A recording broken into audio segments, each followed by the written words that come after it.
Hello friends, आज हम magnetic effects of electric current पढ़ने वाले हैं। लास्ट चैप्टर इलेक्ट्रिसिटी में हमने heating effect of electric current पढ़ा। जैसे इलेक्ट्रिसिटी की वजह से हीट जनरेट होती है, वैसे ही इलेक्ट्रिसिटी की वजह से मैग्नेटिक फील्ड भी जनरेट होता है। तो magnetic effect of electric current पढ़ने से पहले बेसिकली मैग्नेटिक फील्ड होता क्या है वो जानते हैं। मैग्नेटिक फील्ड मैग्नेट की वजह से जनरेट होता है। मैग्नेट ऐसा सब्सटेंस है जो मैग्नेटिक सब्सटेंसेस को अपनी तरफ अट्रैक्ट करता है।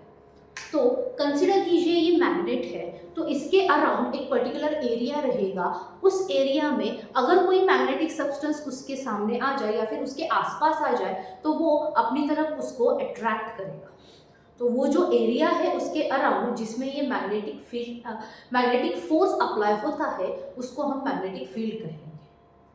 ओके, तो जैसे इलेक्ट्रिक फील्ड जो बनता है इलेक्ट्रोस्टैटिक चार्जेस की वजह से, वैसे ही मैग्नेटिक फील्ड बनता है मैग्नेटिक फील्ड लाइन से।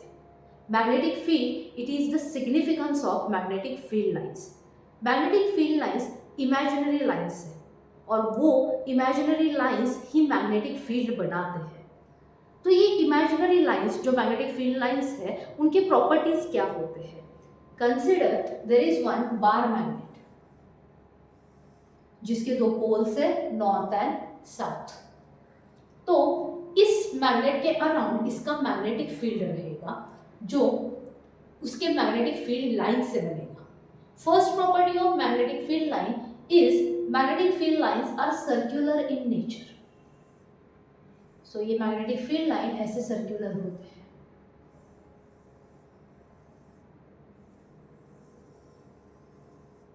The first property of magnetic field lines is magnetic field lines are circular in nature. अब उनकी direction, outside the magnet magnetic field lines की direction from north pole to south pole होती है। Magnetic field lines की direction outside the magnet from north pole to south pole and inside the magnet उसकी direction from south to north.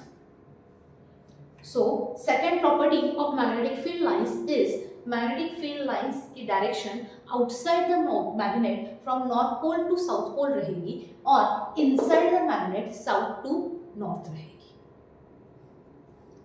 अब तीसरी property इन magnetic field lines की, ये magnetic field lines कभी इंटरसेक्ट नहीं होते।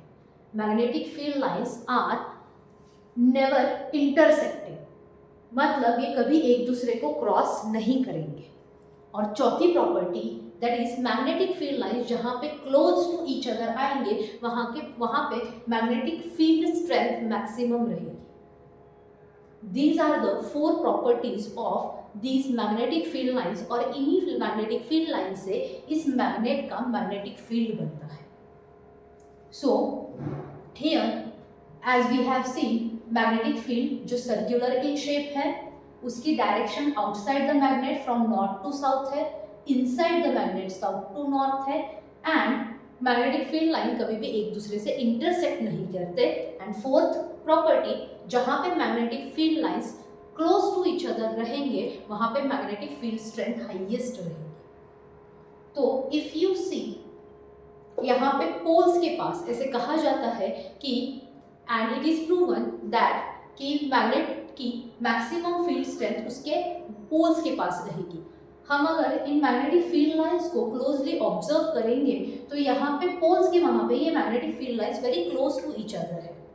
तो जहाँ पे magnetic field lines close to each other रहेंगे वहाँ पे उसकी फील्ड स्ट्रेंथ मैक्सिमम रहेगी एंड हेंस किसी भी मैग्नेट की फील्ड स्ट्रेंथ हाईएस्ट रहती है उसके पोल्स के पास।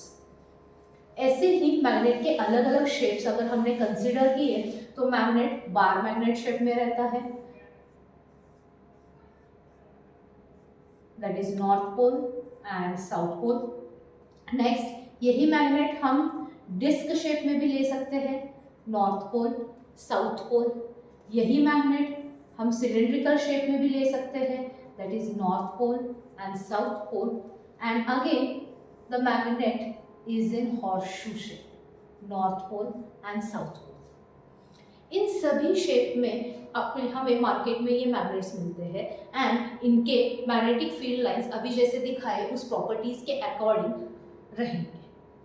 अब हम इन सभी शेप्स की तरफ देखेंगे तो इन सब में दोनों पोल्स अपोजिट फेसेस पे है, तो जिसकी वजह से इन सब में जो मैग्नेटिक फील्ड रहेगा और यहाँ पे इन द हॉर्सशू मैग्नेट दोनों पोल्स सेम साइड पे है, जिसकी वजह से यहाँ पे जो मैग्नेटिक फील्ड रहेगा जिसमें अगर हम कंपेयर करेंगे तो in the horseshoe shape magnetic field lines are very close to each other because same side पे दोनों पोल्स होने की वजह से सारे magnetic field lines very close to each other आते हैं, इसीलिए स्ट्रॉन्गेस्ट मैग्नेट हॉर्सशू मैग्नेट को कंसिडर किया जाता है।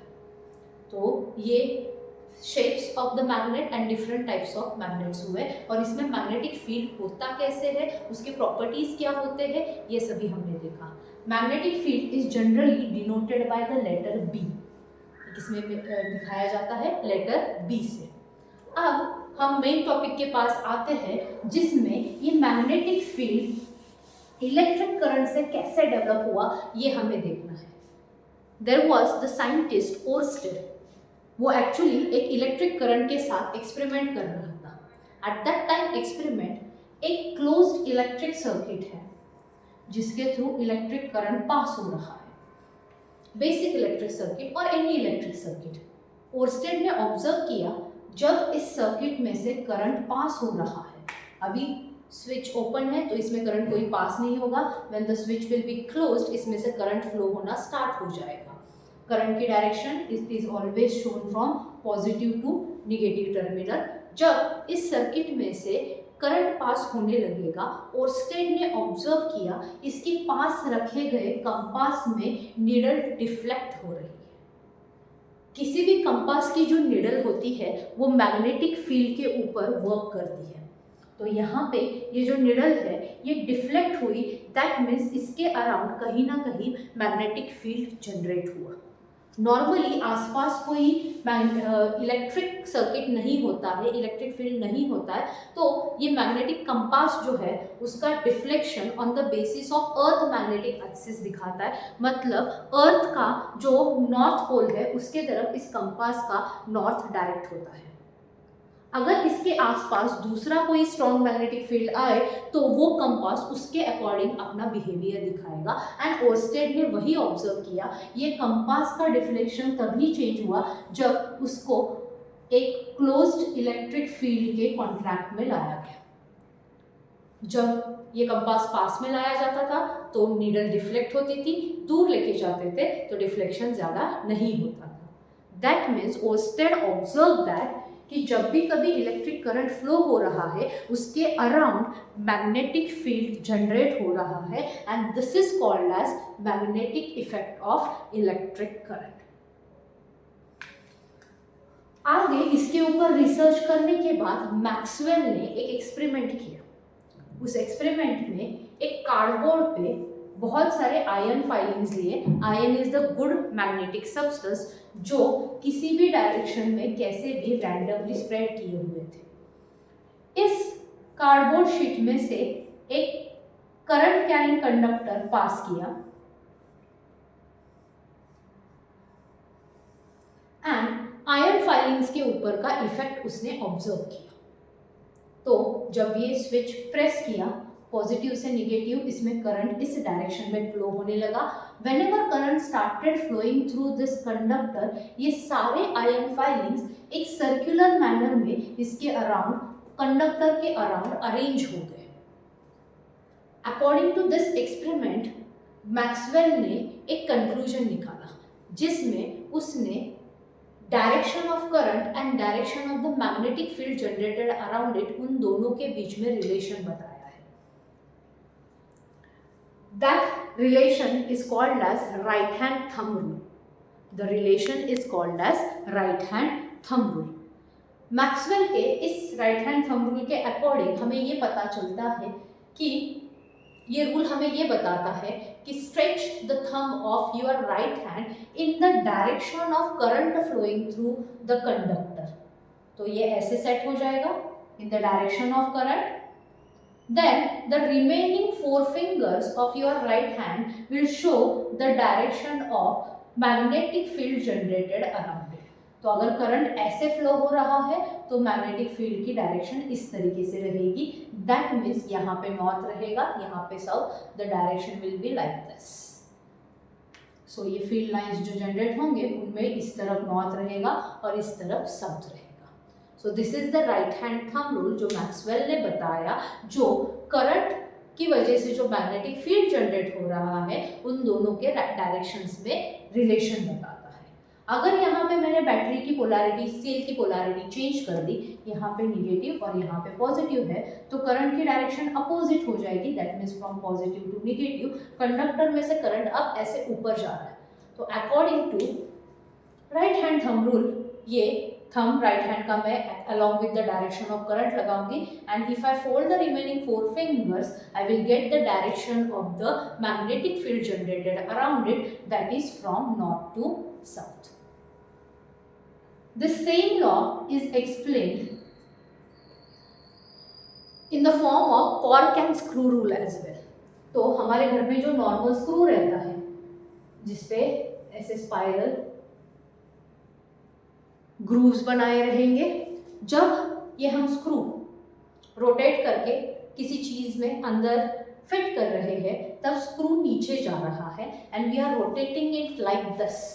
सो the same right hand thumb rule is related with the Maxwell's corkscrew rule. तो यहाँ पे the movement of the tip of the screw is related with the direction of the current and movement of the rotation of the screw is related with the direction of magnetic field generated. So ये corkscrew rule और यहाँ पे ये right hand thumb rule दोनों भी हमें same चीज बताते हैं, that is the relation between current and the magnetic field generated by it. दोनों के डायरेक्शन का रिलेशन.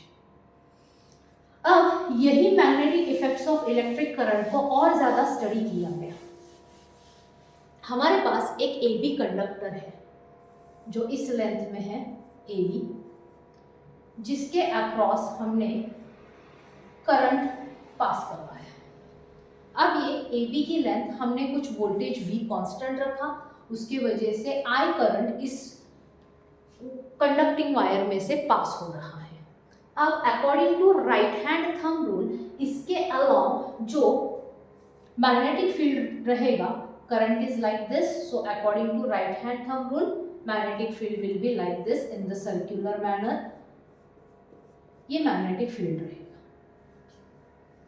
अब नेक्स्ट इसमें चेंजेस ये किए गए कि वोल्टेज वही रखा, करंट भी वही रखा, ये कंडक्टर भी सेम है, बस इस कंडक्टर का शेप चेंज किया, वो स्ट्रेट लाइन को चेंज करके एक कॉइल शेप में कन्वर्ट कर दिया. तो यही AB कंडक्टर जिसकी लेंथ सेम है, मटेरियल एग्जैक्टली सेम है, लेकिन अब वो सर्किट के अलोंग इस कॉइल शेप में कनेक्ट किया गया है. वोल्टेज V है, करंट I है, length of conductor and all other material is exactly same. What is the difference? Here the conductor is in straight line and here the shape of conductor is converted into the coil shape. Because of that, again the same thing, right hand thumb rule के according ये हमारा current इसमें से pass हो रहा है. The magnetic field lines is in the circular manner like this.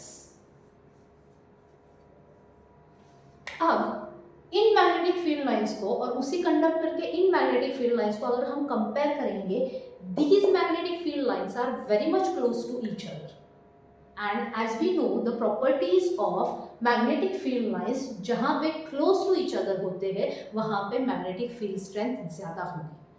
तो वही सेम वोल्टेज, वही सेम करंट, कंडक्टर भी वही, लेकिन शेप चेंज करने की वजह से इस मैग्नेटिक फील्ड से ये वाला मैग्नेटिक फील्ड स्ट्रॉन्ग रहेगा. एंड यही फिनोमेना अप्लाई करके magnetic effects of electric current के बेस के ऊपर जो डिवाइसेस बनाए जाते हैं वो बनाए गए, जिसमें कंडक्टर जानबूझ के कॉइल शेप में यूज किया गया. तो जो मैग्नेटिक फील्ड रहता है वो directly proportional to the amount of current है. मतलब ये करंट मैंने इंक्रीज किया तो ऑटोमेटिकली मैग्नेटिक फील्ड भी इंक्रीज होगा. साथ ही साथ अगर ये कॉइल शेप जो है उसके मैंने टर्न्स बढ़ा दिए तो उन टर्न्स के साथ भी वो डायरेक्टली प्रोपोर्शनल है। मतलब कंडक्टर कॉइल शेप में यूज करेंगे तो भी मैग्नेटिक फील्ड स्ट्रॉन्ग, करंट बढ़ाएंगे तो भी मैग्नेटिक फील्ड स्ट्रॉन्ग, और साथ ही साथ ये कॉइल शेप के बहुत सारे कॉइल के टर्न्स ले लिए तो भी मैग्नेटिक फील्ड स्ट्रॉन्ग बनेगा। तो इसी फिनोमिना के बेस के ऊपर इलेक्ट्रोमैग्नेट डिवाइस मतलब ही सोलेनॉइड बनाया गया। तो सोलेनॉइड का स्ट्रक्चर है,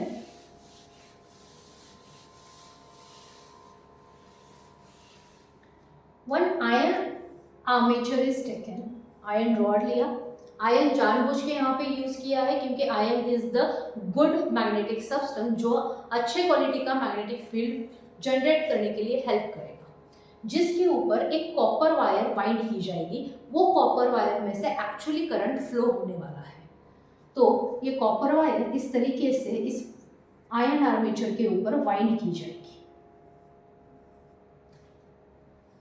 और इस कॉपर वायर में से करंट फ्लो होगा। Whenever current starts flowing through this copper wire, ये इसके अराउंड मैग्नेटिक फील्ड जनरेट होगा और ये जो डिवाइस है जिसको हम सोलेनॉइड या फिर इलेक्ट्रोमैग्नेट कहते हैं, ये एक स्ट्रॉन्ग मैग्नेट जैसे वर्क होगा।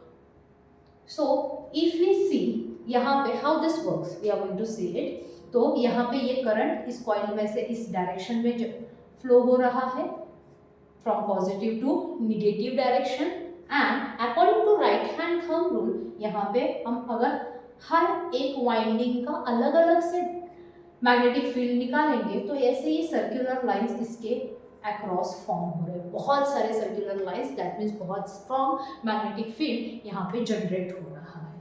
तो ऐसे इतना स्ट्रॉन्ग मैग्नेटिक फील्ड जनरेट होने की वजह से ये जो सोलेनॉइड है it will start working as very strong bar magnet, एक बहुत ही स्ट्रॉन्ग बार मैग्नेट जैसे ये वर्क होना स्टार्ट होता है। जिसे सबसे पहले हमने बार मैग्नेट देखा था उस तरीके से यहाँ पे इन सभी फील्ड लाइंस का टुगेदर एक इक्विवेलेंट स्ट्रॉन्गेस्ट मैग्नेटिक फील्ड बनता है and the whole solenoid will start working as a bar magnet, जिसमें in simple way direction identify करनी है। जब इंडिविजुअल तुम एक एक टर्न का अगर देखोगे तो तुम्हें राइट हैंड थंब रूल से डायरेक्शन आइडेंटिफाई करनी पड़ेगी, करंट का एडजस्ट करो एंड फोल्डिंग फिंगर्स तुम्हें मैग्नेटिक फील्ड की डायरेक्शन लेंगे। लेकिन इस टोटल कंस्ट्रक्शन की वजह से जो बार मैग्नेट बिहेवियर बन रहा है उसमें जो पोल्स फॉर्म होंगे वो जहाँ पे बैटरी का निगेटिव है वहाँ पे इस बार मैग्नेट का नॉर्थ पोल जाएगा और जहाँ पे बैटरी का पॉजिटिव है उस साइड पे उसका साउथ पोल बन जाएगा।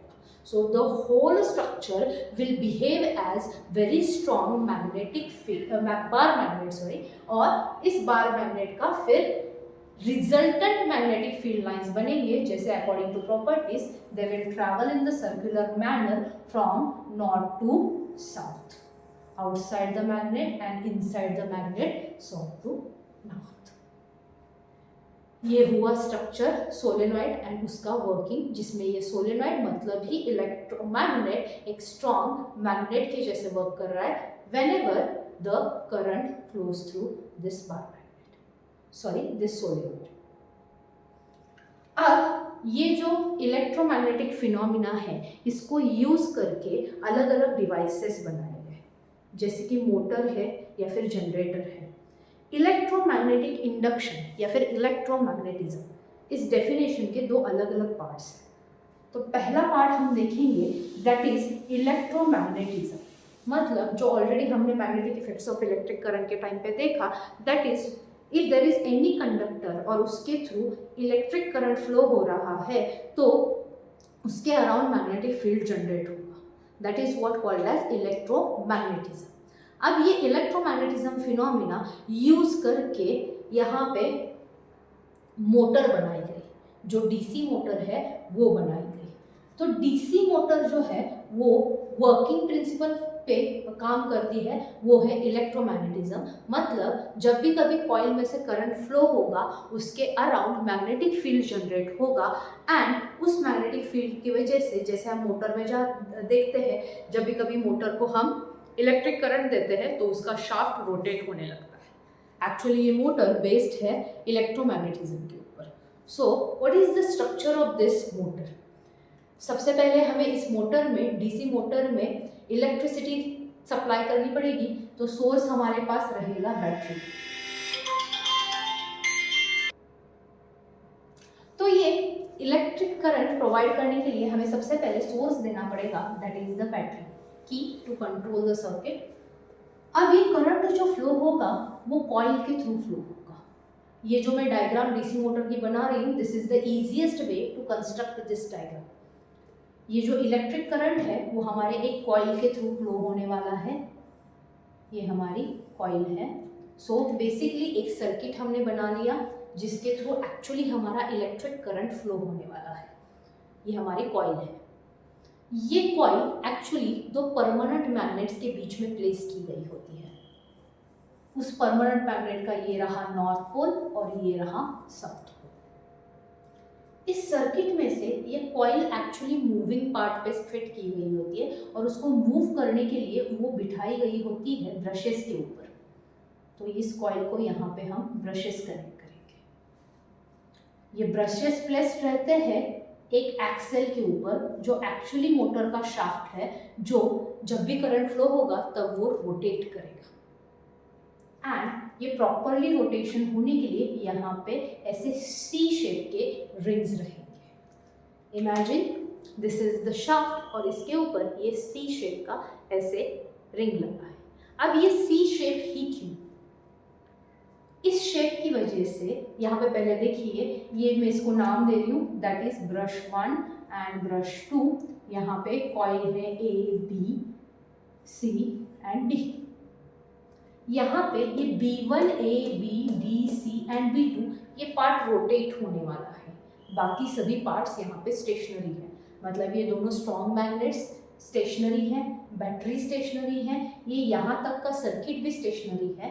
B1 A B C D A B D C B2 ये वाला पार्ट रोटेट हुआ और उसको वो इन रिंग्स के थ्रू इस शाफ्ट के ऊपर अटैच होने की वजह से ये शाफ्ट भी क्या हो जाएगा, रोटेट हो जाएगा। अब ये रोटेशन कैसे काम करता है हम देखेंगे। That is the working of this DC motor. जैसे कि मैंने पहले कहा था, DC motor works on the electromagnetism. मतलब इसमें से जब इलेक्ट्रिसिटी फ्लो होना स्टार्ट हो जाएगा तब यहाँ पे मैग्नेटिक फील्ड जनरेट होगा और उसके वजह से mechanical energy that is the rotation energy generate होगी। तो what is the energy conversion in this? The energy conversion is electric energy into magnetic energy and magnetic energy से मैकेनिकल एनर्जी में conversion हो जाएगा। तो लेट्स चेक इट। तो working principle DC motor के लिए electromagnetism, that is whenever the flow of electric current is there magnetic field will be generated. अब ये रोटेट कौन से डायरेक्शन में होगा वो देखने के लिए डायरेक्शन प्रिंसिपल है, that is Fleming's left hand rule. तो ये फ्लेमिंग्स लेफ्ट हैंड रूल हमें ऐसे दिखाना है। Stretch the middle finger, the index finger and the thumb of your left hand in such a way that all three fingers are perpendicular to each other।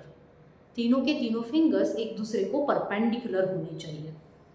अब ये middle finger जो है वो दिखाएगा हमें direction of current, index finger जो है वो हमें दिखाएगा direction of magnetic field and ये थंब जो है वो दिखाएगा हमें डायरेक्शन ऑफ मोशन, या फिर आप कह सकते हो फोर्स या फिर इलेक्ट्रोमोटिव फोर्स। यहाँ पे इलेक्ट्रिक एंड मैग्नेटिक फील्ड दोनों का कंबाइनिंग इफेक्ट से जो फोर्स होता है, उस फोर्स से जो मोशन होती है उसकी डायरेक्शन ये थंब दिखाता है।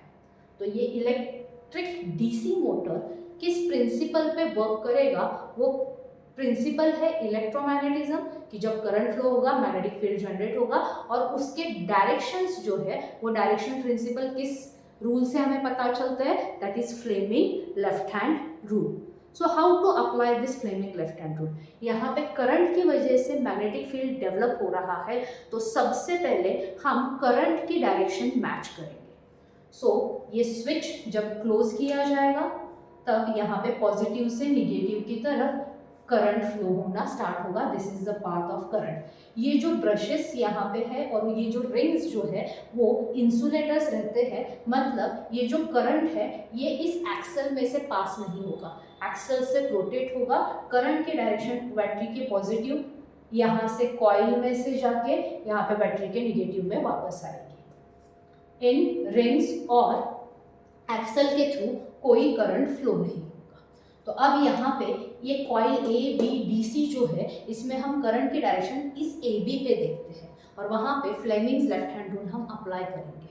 तो stretch the middle finger, then the index finger and the thumb of your left hand in such a way that they are perpendicular to each other and सबसे पहले हमें डायरेक्शन डीसी मोटर के लिए match करनी है current की।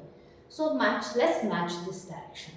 तो ये मैंने करंट की डायरेक्शन, मिडल फिंगर की direction according to A B, यहाँ पे करंट ऊपर जा रहा है तो ऐसे मैच किया। तो see the direction of index finger, यहाँ पे इंडेक्स फिंगर की डायरेक्शन आ रही है from this side to this side, मतलब जहाँ पे परमानेंट मैग्नेट का नॉर्थ है ये डायरेक्शन इस साइड में है, तो यहाँ पे मेरे मैग्नेटिक फील्ड का भी यहाँ पे नॉर्थ बन रहा है और ये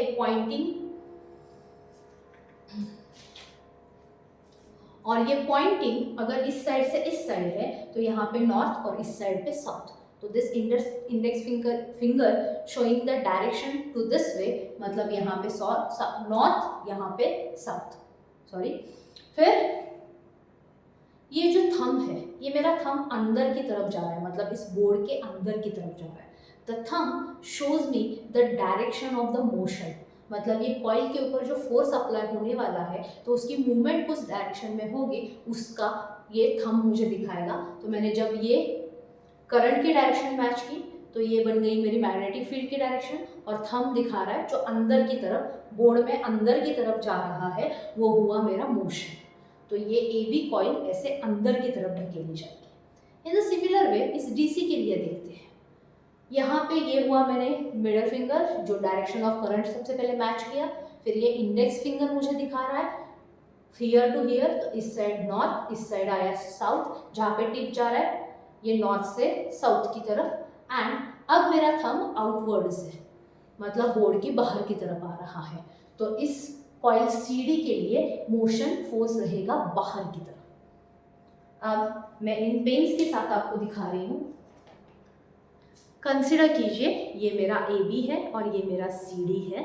तो because of all this directions Fleming left hand rule के अकॉर्डिंग ये जो ए बी है ये ऐसे पीछे की तरफ आएगा और ये जो सी डी है ये ऐसे आगे की तरफ जाएगा। सो दोनों एक दूसरे से कंबाइन होने की वजह से ये ऐसे रोटेट हो जाएंगे। ये दोनों इन ब्रशेस B1 एंड B2 के साथ कनेक्टेड है, तो ये रोटेट हुए तो अगर हम ये C मार्क लेते हैं तो ये C वाला मार्क ऐसे रोटेट हो जाएगा एक्सेल के ऊपर का। तो अब ये B1 AB अंदर की तरफ ढकेला जाएगा, DC B2 बाहर की तरफ आ जाएगा और ये पूरा रोटेट होके ऐसे चला जाएगा। तो ये पूरा घूमा, उसकी वजह से ये एक्सेल भी घूमा और हमारा अब नया कॉइल का अब ये आ गया इस साइड पे हमारा B2 आ चुका है, ये हमारा C, ये हमारा D, ये हमारा A, ये हमारा B और ये आ गया B1। सो ये इस कॉइल ने ऐसे हाफ रोटेशन कंप्लीट किया, तो उस कॉइल के साथ ये एक्सेल भी हाफ घूमा। अब करंट तो अपना चल ही रहा है, करंट हमने बंद नहीं किया, फिर से इस सर्किट में से direction of current again the same. तो अगेन यहाँ पे हम अगर फ्लेमिंग्स लेफ्ट हैंड रूल लगाएंगे देन अगेन करंट ऊपर की तरफ, मैग्नेटिक फील्ड ऐसे और थंब अंदर की तरफ, तो ये सीडी कॉइल फिर से पीछे चला जाएगा। सिमिलरली ये ए बी कॉइल आगे चला जाएगा और ये घूम के फिर से अपने ओरिजिनल पोजीशन पे आ जाएंगे। मतलब अगेन ये बन जाएगा यहाँ पे B1 A B C D और ये B2। तो जब तक करंट चल रहा है this coil keep on rotating, ये कॉइल हमेशा रोटेट होती रहेगी और ये कॉइल रोटेट हो रही है तो इससे अटैच्ड ये एक्सेल भी क्या होते रहेगा, रोटेट हो। तो अगर आप वर्किंग फिर से सुनेंगे तो आपको पता चलेगा कि एक बार में जो फोर्सेस अप्लाई हुए जिसकी वजह से ये एक्सेल सिर्फ 180 डिग्री घुमा, मतलब उसका सिर्फ हाफ रोटेशन हुआ। ए बी इस साइड चला गया, सी डी ऊपर से इस साइड आ गया।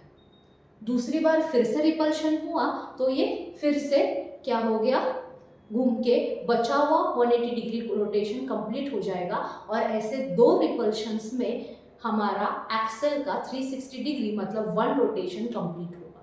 अभी अभी मैंने रिपल्शन कहा, क्यों? क्योंकि यहाँ पे देखिए ये नॉर्थ पोल यहाँ पे एग्जिस्ट है and according to left hand Fleming rule इस कॉइल का नॉर्थ पोल भी यहाँ पे जनरेट हो रहा है। तो नॉर्थ नॉर्थ पास आने की वजह से इन दोनों में रिपल्शन होगा। जैसे प्रॉपर्टीज है पोल्स के मैग्नेटिक फील्ड में कि like pole repel each other and unlike poles attract each other. तो जहाँ पे नॉर्थ नॉर्थ साथ पे आएंगे या फिर साउथ साउथ साथ में आएंगे वहाँ पे रिपल्शन होगा और नॉर्थ और साउथ पास में आ गए तो अट्रैक्शन होगा। तो ये रिपल्शन फोर्स यहाँ पे एक्टिवेट हो रहा है एंड जब तक करंट इसमें से फ्लो होगा तब तक ये कॉइल रोटेट होती रहेगी और कॉइल की वजह से ये एक्सेल रोटेट होगा। इन हाफ रिंग की वजह से कॉइल में जो करंट फ्लो हो रहा है हर बार उसकी डायरेक्शन सेम रह रही है and that's why the name is DC current, that means direct current, जिसमें direction of the current change नहीं हो रही है। Alternating current that is AC current, जिसमें हर एक मोमेंट पे करंट की डायरेक्शन चेंज हो जाती है, और DC current that is direct current, जिसमें करंट कांस्टेंट होता है।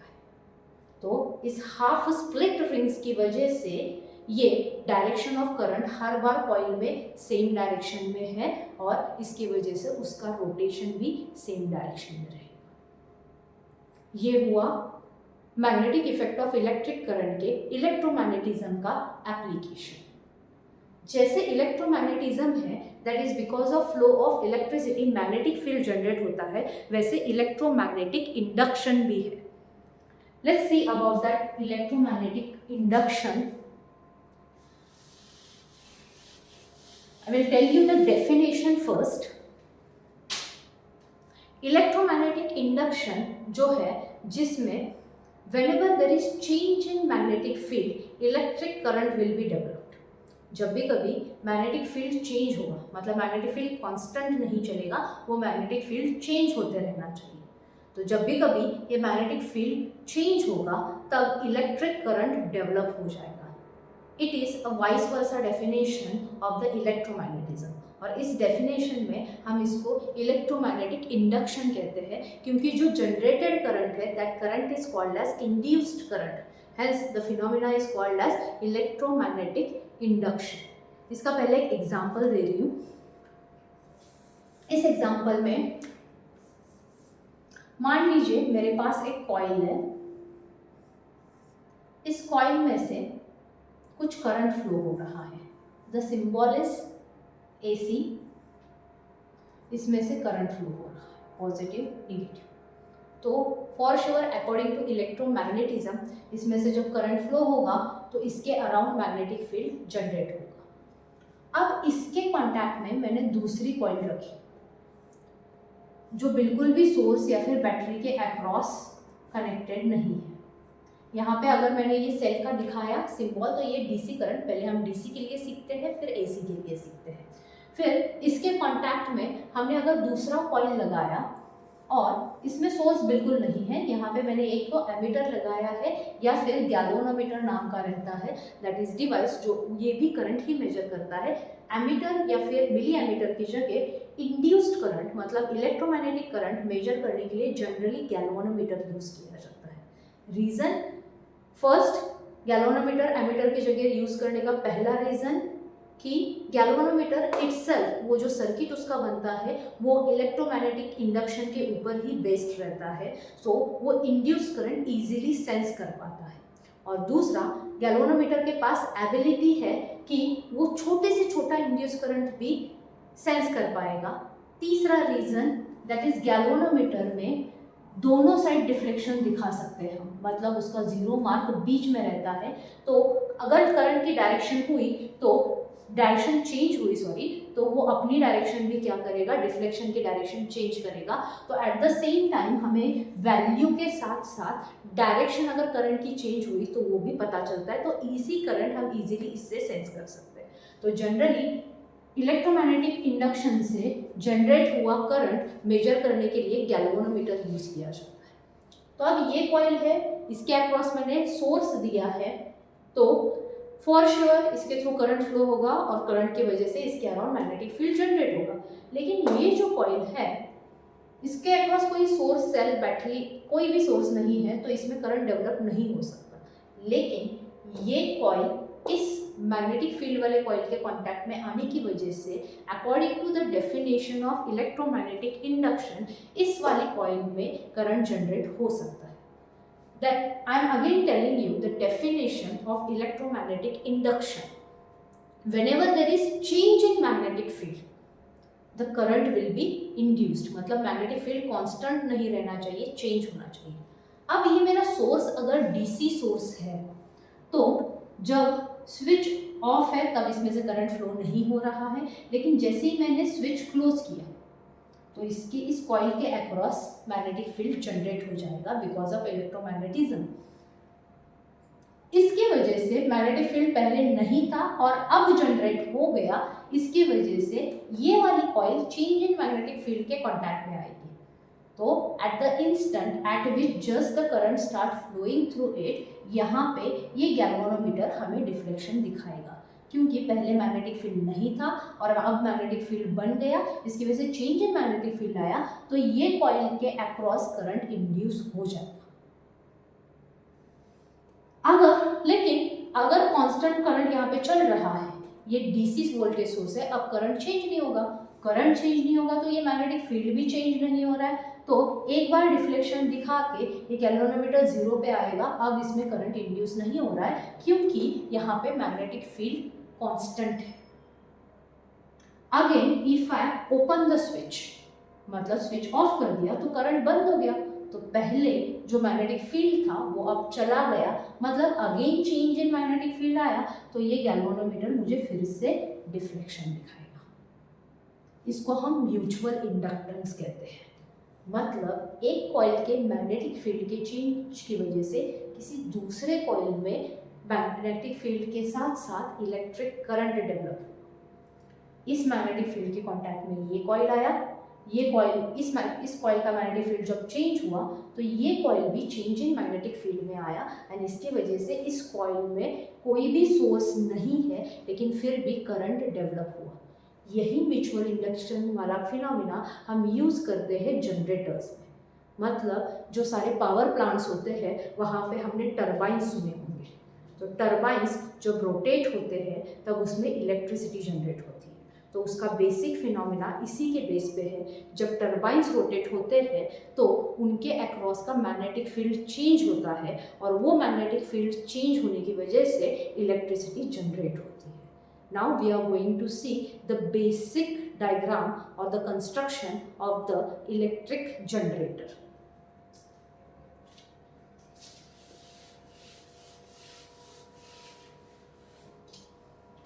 जैसे हमने डीसी मोटर में किया था, सिमिलर डायग्राम है। वहाँ पे डीसी मोटर में इलेक्ट्रिसिटी के वजह से मैग्नेटिक फील्ड जनरेट हो रहा था, यहाँ पे मैग्नेटिक फील्ड में चेंज आने की वजह से इलेक्ट्रिसिटी जनरेट होने वाली है और उस इलेक्ट्रिक करंट को हम मेजर करने वाले हैं, तो उस मेजरिंग डिवाइस को हमें यहाँ पे दिखाना पड़ेगा, दैट इज द गैल्वेनोमीटर, जो करंट मेजर करने वाला है। अब again the same thing, DC motor में जहाँ पे बैटरी थी वहाँ पे सिर्फ मैंने गैल्वेनोमीटर दिखाया। Again the diagram will be same. एक कॉइल हम दिखाएंगे और इस कॉइल का ये path, closed path, current flow होने के लिए कंप्लीट किया। ये कॉइल दो परमानेंट मैग्नेट्स के बीच में प्लेस्ड रहेगी। अब again the axle will be there. अब ये एक्सेल क्यों, इसका रीजन बताती हूँ, और ये रिंग्स क्यों। यहाँ पे ये रिंग्स फुल है क्योंकि हम एसी जनरेटर बनाने वाले हैं। इसके पहले वाले डीसी मोटर के डायग्राम में वो रिंग्स हाफ रिंग्स थे, स्प्लिट रिंग्स थे। रीजन हर बार करंट की डायरेक्शन सेम रहनी चाहिए थी, यहाँ पे करंट की डायरेक्शन हर बार चेंज होने वाली है, इसकी वजह से हमें फुल रिंग्स यूज करने पड़ेंगे। यहाँ पे again I am giving the title, ये x and y, x y, यहाँ पे ये आएंगे B1, फिर A, B, C, D, B2 और ये Y। तो करंट की हमारी डायरेक्शन, ये पाथ जो रहेगा, again the rings will be insulating. Axle में से कोई करंट फ्लो नहीं होने वाला है। करंट अगर फ्लो हुआ तो उसका path X B1 A B C D B2 से Y की तरफ फ्लो होगा। अब यहाँ पे स्टेबल सर्किट है, ये गैल्वेनोमीटर एंड ये दो magnets that is north pole and south pole, बाकी पूरा सर्किट मूविंग रहेगा। मतलब अगर कॉइल मूव करेगी तो X B1 A B C D B2 और Y के साथ मूव करेगी और ये रिंग्स इस एक्सल को अटैच्ड है तो एक्सल भी मूव करेगा। अब फिर से हम इसके वर्किंग प्रिंसिपल के पास जाते हैं। एसी जनरेटर का वर्किंग प्रिंसिपल है इलेक्ट्रोमैग्नेटिक इंडक्शन। मतलब whenever there is change in magnetic field electric current will be induced।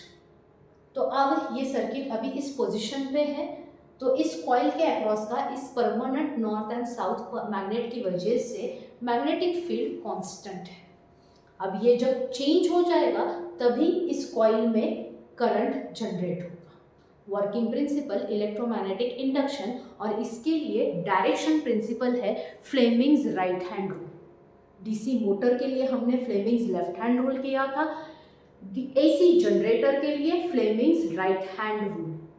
Again the same thing, stretch the thumb, index finger and the middle finger of right hand in such a way that they are perpendicular to each other। Names same है, indication same है। Middle finger is indicated as a current, then the index finger is indicated as a magnetic field and the thumb is indicated as the force या फिर motion या फिर EMF electromotive force। यहाँ पे magnetic field के change की वजह से इलेक्ट्रिसिटी जनरेट होने वाली है, तो सबसे पहले हम डायरेक्शन मैग्नेटिक फील्ड की चेक करेंगे। तो वो जो डायरेक्शन है हम मैग्नेटिक फील्ड की एडजस्ट करेंगे। अभी ये जो कॉइल है ये इस नॉर्थ और साउथ फील्ड के कांटेक्ट में है, तो यहाँ पे मैग्नेटिक फील्ड लाइंस नॉर्थ की साउथ की तरफ मतलब इस डायरेक्शन में रहेंगे। तो सबसे पहले इंडेक्स फिंगर की डायरेक्शन में उसके अकॉर्डिंग मैच करूँगी। तो ये अगर मैंने मैच किया यहाँ पे नॉर्थ यहाँ पे साउथ, तो मेरा मिडल फिंगर नीचे की तरफ जा रहा है, मतलब जो करंट डेवलप होगा उसकी डायरेक्शन नीचे की तरफ रहेगी। एंड मोशन, जो फोर्स अप्लाई होगा यहाँ पे मूवमेंट इसकी वजह से नहीं, मूवमेंट हम पहले देने वाले हैं और दोनों का जो कंबाइंड फोर्स है उस फोर्स की डायरेक्शन अंदर की तरफ थी। अब चेंज इन मैग्नेटिक फील्ड देने के बाद ये डायरेक्शन प्रिंसिपल अप्लाई होने वाला है, क्योंकि तभी करंट जनरेट होगा। अभी इसके अक्रॉस का मैग्नेटिक फील्ड नॉर्थ से साउथ की तरफ है। आपने डे टू डे लाइफ के जनरेटर्स देखे होंगे, उनमें एक बार फर्स्ट जब हम स्टार्ट करते हैं ऐसे वायर खींचने के जैसे, एक रस्सी खींचने जैसे एक जर्क देना पड़ता है। वो जर्क इसीलिए देना पड़ता है क्योंकि इलेक्ट्रोमैग्नेटिक इंडक्शन में जब तक मैग्नेटिक फील्ड चेंज नहीं होता तब तक इलेक्ट्रिक करंट जनरेट नहीं होगा या फिर इंड्यूस नहीं होगा। तो वो जर्क दिया, वो खींचा, मतलब इस कॉइल को घुमाया या फिर इस एक्सल को घुमाया। ये एक्सल घूमेगा तो ये कॉइल भी घूमेगी, कॉइल घूमी मतलब इस कांस्टेंट मैग्नेटिक फील्ड में ये जो डायरेक्शन है, वो जो डायरेक्शन इस कॉइल के अक्रॉस से वो चेंज होगा। तो ये एक्सल को पहले घुमाना पड़ेगा, जिसकी वजह से इस कॉइल के अक्रॉस का मैग्नेटिक फील्ड चेंज हो जाएगा। And then magnetic field change हुआ तो इलेक्ट्रोमैग्नेटिक इंडक्शन के अकॉर्डिंग इलेक्ट्रिक करंट जनरेट होगा और डायरेक्शन प्रिंसिपल के अकॉर्डिंग हम उसकी डायरेक्शन ऐसे फाइंड आउट कर सकते हैं। तो मैग्नेटिक फील्ड इस डायरेक्शन में है तो करंट ऐसे जनरेट होगा और फोर्स जो थंब मेरा अंदर जा रहा है उस डायरेक्शन में इलेक्ट्रोमोटिव फोर्स रहेगा। मतलब यहाँ पे मेरा करंट डेवलप हुआ from B to A। Similar way यहाँ पे CD में, यहाँ पे जो डायरेक्शन है यहाँ पे आगे ये जो है थंब मैंने अप्लाई किया तो ये वाली डायरेक्शन ये रही, नॉर्थ टू साउथ ये डायरेक्शन, तो मेरा करंट ऊपर वाली साइड पे एंड फोर्स जो है आउटर साइड पे, तो ये रहा करंट। तो फर्स्ट जब हमने डायरेक्शन चेंज किया तो हमारे इसमें करंट फ्लो हो रहा है इस डायरेक्शन में। The direction of flowing current is from Y B2 D C B A B1 से X1 की तरफ। अब यहाँ पे फुल रिंग्स है तो ये पूरा सर्किट घूम के दूसरे जगह पे आएगा। तो फर्स्ट टाइम में गैल्वेनोमीटर में एक साइड पे डिफ्लेक्शन दिखाया, जब दूसरी बार रिपल्शन होगा तब गैल्वेनोमीटर ये पूरा सर्किट घूम के दूसरे साइड पे आ जाएगा।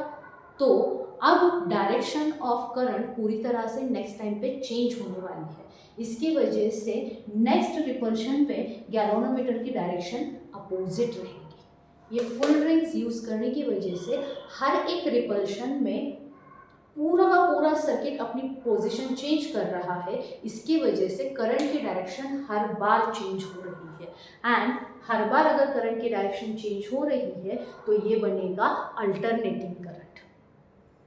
तो ये हुआ एसी जनरेटर। इस एसी जनरेटर में हमने चेंज इन मैग्नेटिक फील्ड की वजह से करंट को इंड्यूस किया।